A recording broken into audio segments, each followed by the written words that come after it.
Hello, my name is Dave, and in our last video we took a look for the first time at what it means to pass an argument value.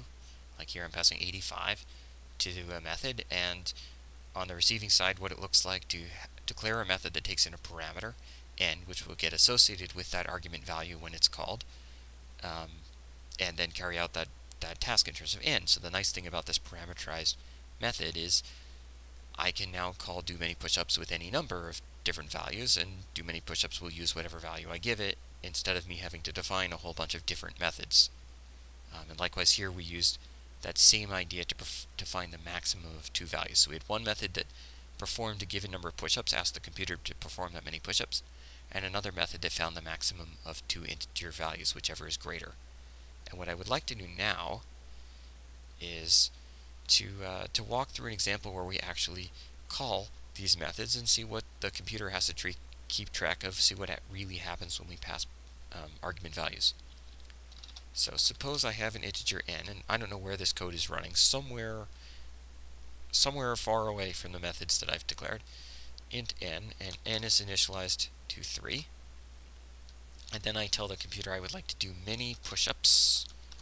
And how many push-ups I would like to do? A whole lot. The maximum of, let's go easy on the computer, maybe maximum of 2 and n.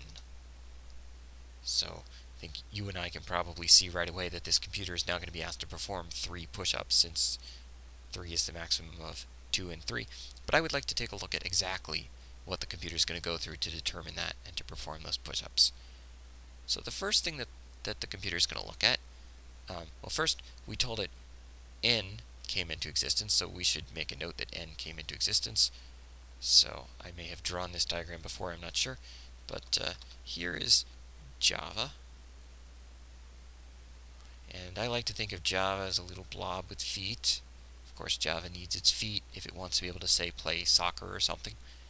And when I tell it I have an integer n, Java's going to start thinking about n. Actually, you know what, I'm going to wish I had more room here, so we'll make Java think a very small thought for now. Java's going to think n, and n has no particular value yet.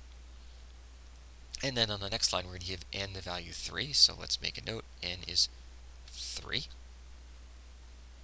And then we get to the scary line, do many push-ups, max 2n, which is, I think, the first time we're perhaps seeing a method call being passed to a method call. In fact, maybe we should stop and look at what that really means. That means that this expression, and that's an expression, it's something in Java that evaluates to a value, that value being an integer here. The value of that expression is an integer that will be passed to do many push-ups. That will be passed as the argument to do many push-ups. So in order to call do many push-ups, the first thing that Java is going to do is it's going to say, I would first need to know what the value of this expression is, max 2n. And so it now has to find the value of max 2n. Well, how does it find that? Well, it's calling a method, and the first thing that Java has to do when we call a method is evaluate the arguments.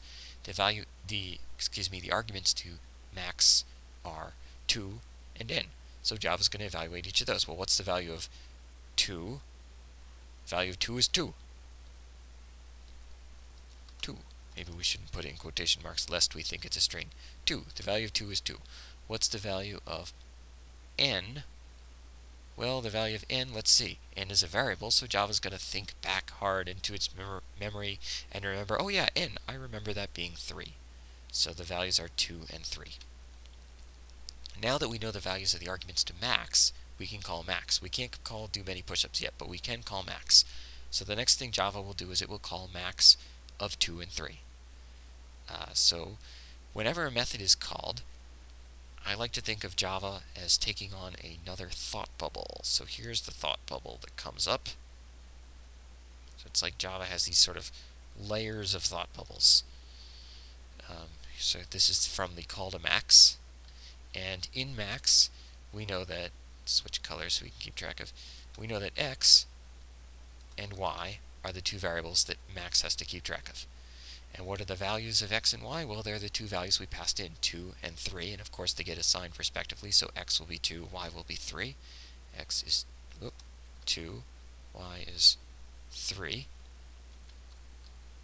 And there we have it. So now Java's thinking about max having these two values, 2 and 3. Note, by the way, Java is not thinking about n being 3. Java has no access to n being 3 at the moment until we come back from max. So if this code referred to n anywhere inside it, well, first of all, it wouldn't even compile, because there's no guarantee this code would be run in a setting where there even would be an n in existence. Alright, so let's continue on. Is x greater than y? Well, let's see. X is 2, y is 3. Is 2 greater than 3? No, it's not. So return y. Y is 3. So the return value here is 3. So Java's going to return 3. Now, when Java returns 3, that means this thought bubble disappears. Max ends, and when the max method completes, that thought bubble goes away. There's it going away. And 3. Let's put some lines around that so you can tell that that looks like an answer. 3 came back. And where does 3 come back to? It comes back to this line of code here. Right, so we now know that the value of this expression max to n is 3.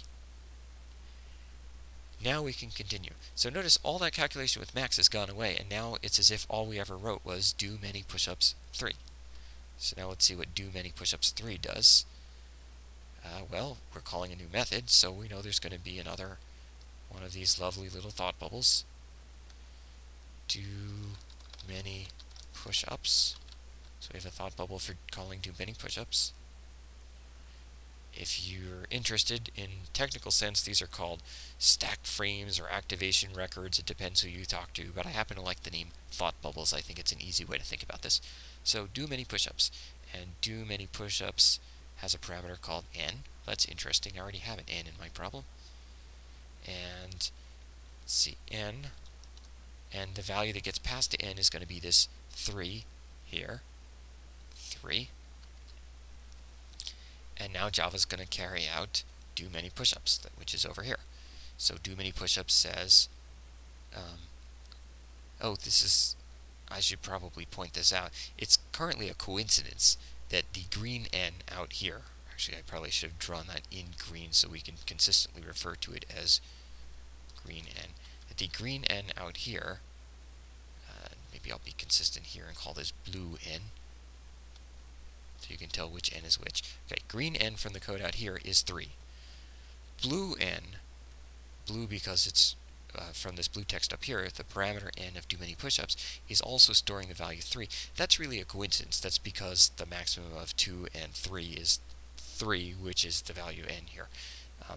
But it's not because these n's are linked in any way. They're really two very completely independent variables, and they could have two different names, and this code would not change in behavior at all. If we were to suddenly go through here and change do many push-ups int n to be int banana, and replace all these n's with the word banana, nothing's going to change in terms of the overall behavior of this code. So there's no magic with this being named n and this green n out here. Alright, so let's see what do many push-ups does when we pass it 3. So n is 3, 3 is greater than 0, so we perform 1 push-up. Let's make a little note that 1 push-up was performed. And then n is decremented from 3 to 2, right? First, Java looks at the value of n. The value of n is 3. 3 minus 1 is 2. 2 gets stored in n. And we continue. 2 is greater than 0. Notice now, n is 2. And the n inside do many push-ups is 2, even though on the outside there was this n whose value is 3. We have no access to that value n, and changing n inside do many push-ups does not in any way change the n on the outside. They're not connected. Alright, so n is greater than 0, 2 is greater than 0, so we perform another push-up. N decrements again, this time from 2 to 1. 2 to 1. And 1 is greater than 0, so we perform one more push-up. And we decrement n down to 0. And because n is 0, n is no longer greater than 0, the loop exits and the method exits, having performed 3 push-ups. When the method exits, that means this lovely thought bubble goes away, and the fact that n is 0 is completely forgotten. That variable, like all local variables, dies at the end of the method call. So n is dead. The fact that n was 0 is forgotten, and we come back to this world. So if the next line of this code had said, you know what, now print out n, this code is going to print 3, right? Even though in the middle you saw another n come into existence and get decremented down to 0, that n is not connected to this. I think I've driven home this point enough. That n is not connected. This n is still 3 on the outside. When we finish that method call, we come back to the world where n is 3. When we print n, we print 3. And that takes you through some of the intricacies of parameters.